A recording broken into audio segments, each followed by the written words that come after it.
Shabbat Shalom. I want to share with you an idea on Parashat Behaalotecha. So in the middle of this parasha, we find the pasuk of Vayihi bin Soah Haaron. It's surrounded by two inverted nuns. We have two psukim in the middle of the parasha. We have a nun facing the wrong direction in the beginning, and a nun facing the wrong direction at the end of the second pasuk. The question is, what does that mean?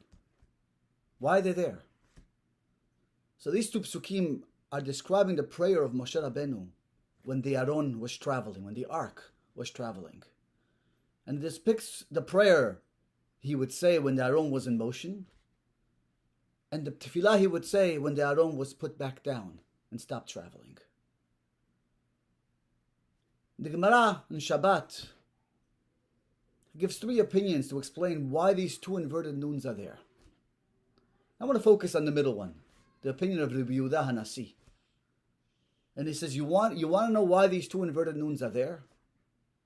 It's to teach you to separate these two psukim, these two verses, and to tell you that Sefer Bifnei Atzmo, these two verses are its own book. You see, we grew up with the belief and the idea that Torah is Chamisha Chumshe Torah, there are 5 books of the Torah. Comes here, Rabbi Yehuda Hanasi says, no, you got it wrong.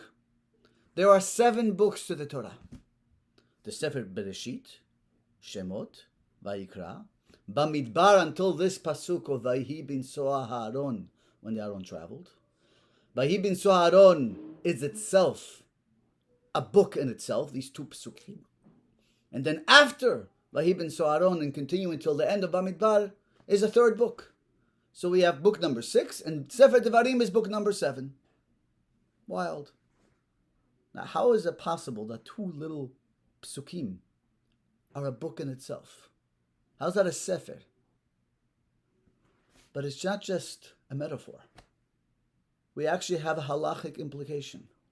The Gemara says that if I have a sefer Torah that became old and worn out, and most of the letters are erased and cut and no longer kosher, if it still has 85 letters, like the amount of letters are found in these two psukim, it has Kedushat Sefer Torah, and it has a din of a Sefer Torah. Because that's the definition of a book, 85 letters. And how do I know that from?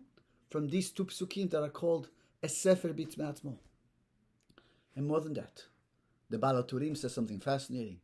And he says, if you look, the first pasuk, Vayihi bin Soah Haaron Vayomer Moshe, has 12 words, corresponding to the last pasuk in the Torah. And the second pasuk, Ubenucho Yomar, when the Aron was put down, has 7 words, corresponding to the 7 words of the first pasuk in the Torah, of Bereshit bara Elokim. And the message is, these two psukim really represent the whole Torah, a book, the Torah in itself. What does that mean? So I want to share with you a fascinating idea. The Chidah says something very interesting. The Chidah says that in reality this book is not just 2 psukim, but he says it's Sefer Anak Vegadol. It's a huge book. Ve'atid lehidgalot. In the future, all that is hidden in this book will be revealed. All we have now is these 2 psukim, but in the future, it will be revealed. Question, but what does that mean? Either I have it, I don't. It's a book or it's not a book. The Chidah is saying something fascinating. You see, why is the Torah written as a story? It's a book of laws. Like any book of laws, it should be just list me the laws. You can do this, you can't do this, you should do this, you shouldn't do this. But yet Torah is written and teaches us the laws as a way of a story. And it's really the story of the Jewish people. You see, because Torah is our life. It depicts the relationship between Hashem and the Jewish people. It's the story of the Jewish people throughout history. As long as we had nevuah, we had prophecy, we can interpret life. We can understand what's happening. We had Nevi'im who explained to us what message Hashem is trying to tell us. So from the beginning, through the 5 books of the Torah and books of Yoshua and Shoftim, Melachim, all the way to the destruction of the Bet HaMikdash, we have that Torah because we had Nevi'im to interpret what happened. But once the Nevi'im left, there's no longer a way to interpret events that are happening in history. But they're still happening. And all of Jewish history, in reality, is Torah. Our life is Torah. We just don't have Nevi'im to interpret it. But in the future, it will be revealed. In all of the last 2,000 years, 2,500 years of Jewish history, we had no interpretation for it because we had no Nevi'im to explain to us what was happening, will be revealed to us. And that's this book. See, this book bridges between the beginning of Sefer Bamidbar, which depicts the Jewish people in their ideal state, encamped around the Mishkan, living in an ideal state utopia, Jews living up to their potential. The second half of Bamidbar, after these 2 psukim, depict the Jewish people, unfortunately, in a fallen state. We have one bad thing after another. We have the Korach's rebellion, and before that we had the sin of the spies. And we have Bilam's story, who tried to curse us.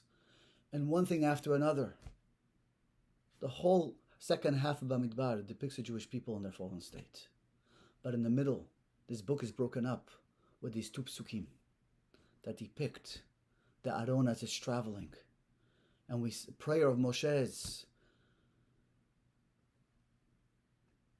Vahi ben so Aaron, when the Aaron traveled, Vayomer Moshe, Moshe says, Kuma Hashem, Hashem, rise up, V'yafutzu oyevecha, and let your enemies scatter, V'yanusu misanecha mipanecha, and all your enemies should run from before you. And this Aaron that's been traveling is traveling with us throughout Jewish history. And we're here because in a sense Hashem is behind the scenes with us. And whatever is happening in history is depicting our relationship with Hashem. But we just don't understand it. But in the future we will.